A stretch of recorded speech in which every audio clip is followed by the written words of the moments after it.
Hello and welcome back.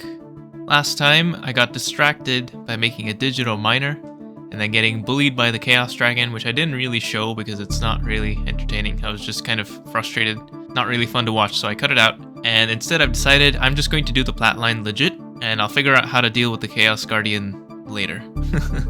So the Platline is fairly long. It's a lot of LCRs, a lot of mixers, centrifuges, that kind of stuff. So I guess we can quickly go over it, right? So it starts here. You make aqua regia in a mixer, and in an LCR, you make the platinum sludge. Then you centrifuge the two together to get the platinum group dusts. There are 6 or 5 different types of dusts. One of them just gives you straight up platinum when you electrolyze it. One of them gets you palladium when you chem react it. You also get some ammonium chloride, which you can recycle. Ruthenium and rhodium come together in the same recipe. You get ruthenium tetroxide and rhodium sulfate. From the tetroxide, you can get ruthenium, and from an electrolyzer, you can get the rhodium out of these two compounds. You also get acidic osmium and iridium metal residue from processing one of the platinum group dusts. Centrifuging the metal residue gets you iridium chloride, which you can LCR to get iridium. As for the osmium, you can distill the acidic solution to get osmium tetroxide, which you can LCR to get osmium. You also get sludged residue, which you can centrifuge for silicon dioxide and gold. So it's quite a bit shorter than like the GTNH Platline, for example, and this is the entire thing. There might be some looping I can do with the aqua regia, but honestly, I don't think I'm going to bother. I'm just going to send all the fluids back to main storage, and if excess gets voided, then whatever. I don't really care. Anyway, I want to do this kind of correctly from the get-go. So to power all of these machines, I need quite a bit of power. It's mostly HV and EV recipes, but I think there's one IV recipe somewhere. But regardless, I want to start using the power substation to get my power around the base. So I'm going to calculate how much palladium and iridium I actually need for the palladium substation casings, and I'm just going to manually hand batch craft all of that. That shouldn't be too bad. I think the iridium is actually going to be a lot more painful than the palladium just because of amounts. But it is what it is, I guess. I have made 7 LCRs though, and I guess I may as well set them up here. Especially the platinum sludge one. I want to use ME input and output hatches and buses to do this applied energistically, so to speak. I think that will be good. And as you can see, I've raised everything by a couple of blocks, even on this side, because I think some vertical variance would give this building a little bit of a nicer look. Also, I've planned out the ore processing multis here, so macerator, washer, chembath, thermocentrifuge, centrifuge, and sifter, I think. And then on this side, I have all the ore multiplication multis. Chembath, I want to say, LCR, I think arc furnace and fluid extractor, and electrolyzer or something. I don't exactly remember, but you know what it is. It's all the ore multiplication stuff. Now again, a lot of these multis, most of them need the Platline metals, so kind of the order of operations here is to get my LSC going, or my power substation going, and then my Platline going properly with multis, or at least with IV machines, which I can then swap out with multis when I have enough, platinum group metals to do so. And then the great multiplication around the base will start, probably starting with Orproc. Okay, I'm going to do a bit of batch crafting. I'm going to get my substation going. Man, I keep forgetting, to blast the iridium, I need RTM coils. So actually, the RTM coils have to come first. That is the first thing I actually need. So let's do the math for that instead. Actually, I don't even need to. I've already patterned everything. So tungsten is fine, molybdenum is fine. I need 84 ruthenium dust. So that's the goal here, which is a grand total of 756 chalcopyrite ores being bathed in nitric acid. That's not too bad. The only problem, actually, with the chalcopyrite is when you try to ore multiply the ore, it turns into copper. That's not good. So this basically means I cannot use ore multiplication on chalcopyrite. In fact, this is true for tetrahedrite and pentlandite as well. When you starlight bathe them, they become copper and nickel. So that kind of sucks. I'm just going to get my chalcopyrite going. I probably have to set up a miner or something if I don't have any. And it's not looking good. Yeah, I don't think I have any chalcopyrite. So I'm going to go set up a miner, and I'm probably also just going to go manual mine it at the same time, just to speed it up. And I will be back after batch crafting my 84 ruthenium.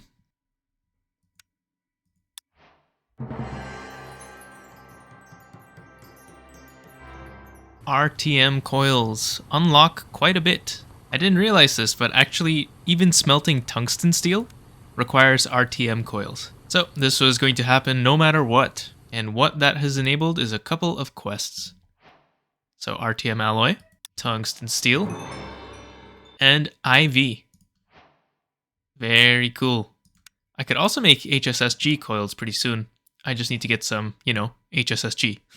And in fact, I could make this pretty easily. The only thing really stopping me from the coils is the IV assembler. But I'm pretty sure I could make the large assembling factory now. Oh, by the way, this recipe reminds me. The IV machine hull needs 1x platinum cables, which don't have a normal rubber recipe. So I had to pattern some silicone rubber, and I've done that. It's pretty easy. I didn't think it really deserves a line. Well, maybe it does. I don't know. It's not particularly complex. It's like 3 recipes and 2 LCRs, basically. It's nothing crazy. So I decided to just pattern it instead of passiving it, and I think that's fine. Well, now the age of multis is actually upon us. Let's start with this LCR, which needs IV power.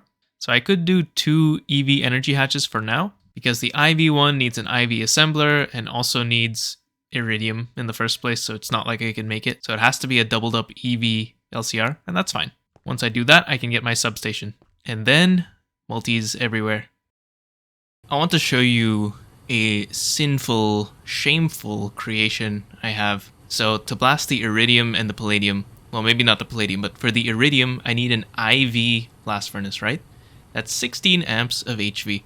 I think getting the substation so late is not really good design. I think it's a little bit too late. I think it should have come 1 age earlier because what is this, dude?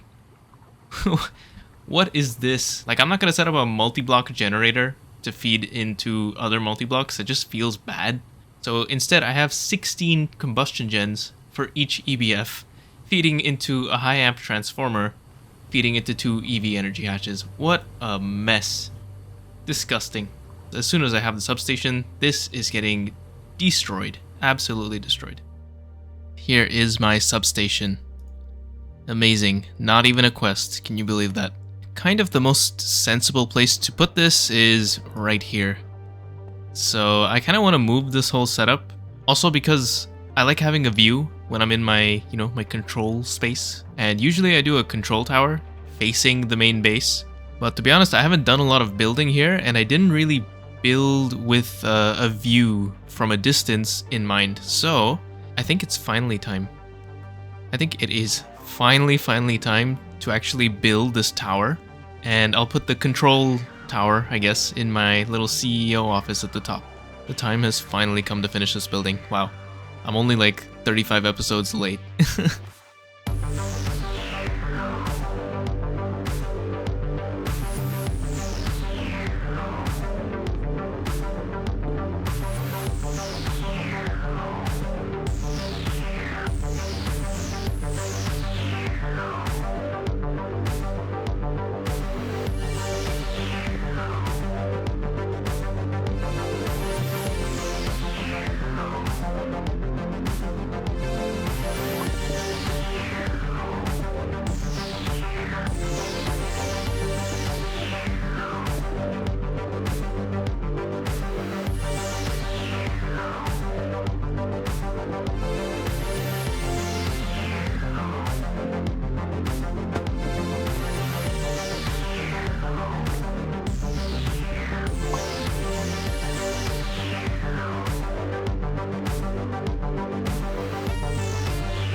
The big move is finally done.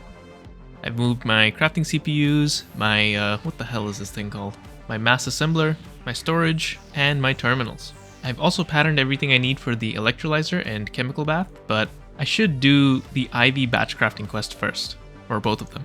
While I work on that, I'm also going to work on cleaning up this kind of area, putting my substation down over here, and rewiring the entire base as much as possible. I think I'm just going to use the maintenance tunnels and superconductor. Should be fine.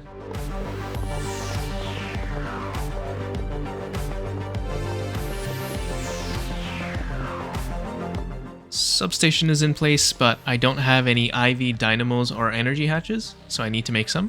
The IV 64 amp substation dynamo hatch requires insane voltage coils, which is iridium and magnetic neodymium in an IV assembler. To make the multi-block assembler, I need stellite, which means I need an ABS. And ABS in turn needs high temperature smelting casings, which are actually not so bad. Tungsten carbide, titanium carbide, and HSLA steel, but if you look at the elements here, this is, I want to say Invar, vanadium, titanium, and molybdenum, so that's totally not an issue. So it might be time to make an alloy blast smelter, actually, or two, or multiple. This shouldn't be too bad. But regardless, to make the IV parts, I need graphene dust, which in GTNH is a bit of a pain to make and very slow, but here it's not. It's graphite dust, silicon dust, and carbon dust, which doesn't make sense, but sure, why not?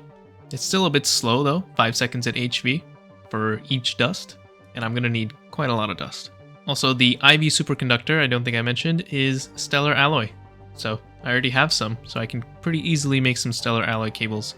12 amps for the 1X. So if I make the 64 amp dynamo, I'm gonna need at least an 8X cable.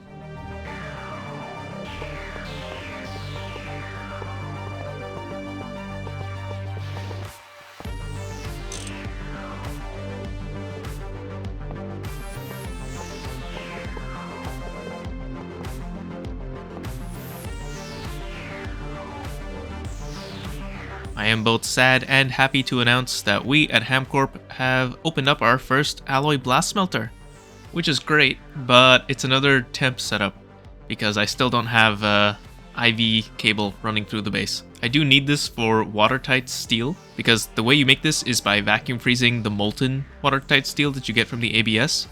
So I did need an ABS, and it's an RTM alloy ABS, so I had to babysit the Platline even more, which is a bit painful and it's starting to get tedious.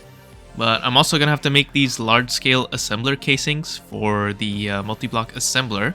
This is tungsten and stellite 100, and stellite 100 is another ABS recipe. With some pretty easy to get dust, fortunately, except for the tungsten, I guess, but yeah. But also it's 25 seconds for 1 ingot's worth of stellite. Oof, that hurts. That really, really hurts. But it is what it is. This is a cool looking structure, so I do want to get this going. Also, the way parallels work, I guess I'll get to that once I actually get to that, but it's pretty different than what I'm used to. It's cool though. It's cool. Making an IV version of this would be very nice because then I could actually centralize my power. So I think it's hard to tell what I should do first. Whether I should do that or whether I should do my tungsten stuff. I'll just work on all of it. Assembling machine done. I couldn't make the IV energy hatch because it needs an IV assembler and an IV cutting machine, but I could make a 4 amp EV energy hatch. And I can use multi-amp energy hatches with this multi, so I don't know if this is going to allow me to tier skip, but we'll see, I guess. If not, then I'm just gonna have to suck it up and make an IV cutting machine and an IV assembler, but that's fine, I guess. But let's construct this. I'm gonna put this in a temporary spot again because I still don't have centralized power.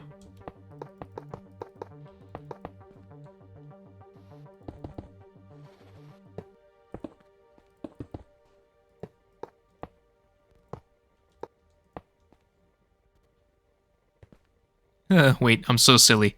I need the IV cutting machine anyway, so let me build that as well. This is also unfortunately going to be a temp setup. God, they really put the centralized power kind of late in the pack, huh? It should have come 1 age earlier. I've said this before. Gonna make the large cutting machine. It's an IV multi-block. The shockproof cutting casings need Hastelloy C276, which doesn't look too bad, but it's really slow. What the hell is this recipe? Oh, it's also HSSG. It's probably easier for me to just make an IV cutting machine, to be honest. I think I'm gonna do that. I need one to make the multi anyway, so it's not a waste. So let's make this, I guess. Depressing. It does not tier skip. EV energy hatch, no matter the amperage, means EV. This does not work. The logic here is kind of confusing. So I need an IV chem reactor to make HPIC wafers, right? If I use a 4 amp EV energy hatch, it doesn't work. But if I use 2 regular EV energy hatches, it does work. Well, we're having power issues, but that's a separate issue. So it's a bit odd, but I guess it makes sense. Everything works like the precise assembler in GTNH, except you can double hatch it, and the behavior is different than if you just multi-amp it. It's weird. I'll get used to it though. Anyway, another temp LCR. Doesn't feel good, but it is what it is, I guess. This will be done soon, I hope. Oh, yes. IV energy hatch. Nice, nice, nice, nice. I just need like 7 more. Well, my multi-chem bath is done, which is really nice. I can swap out this single block chem bath for a multi.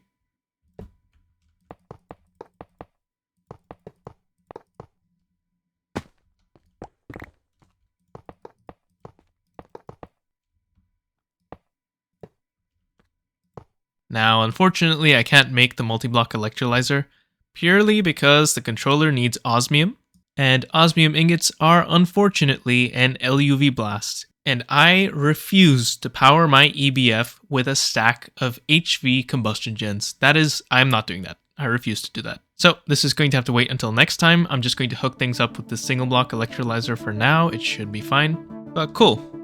Partially complete. I'm going to spend a lot of time making multis here for the Platline in the next episode. I think that's going to be it for this episode, but next time I'm going to finish up this power substation, put down my dynamo hatch and also some energy hatches, and I should probably set up this thing, the large combustion engine. That's probably a good idea. So, still lots of work to do. Lots and lots of work to do in IV. See you next time.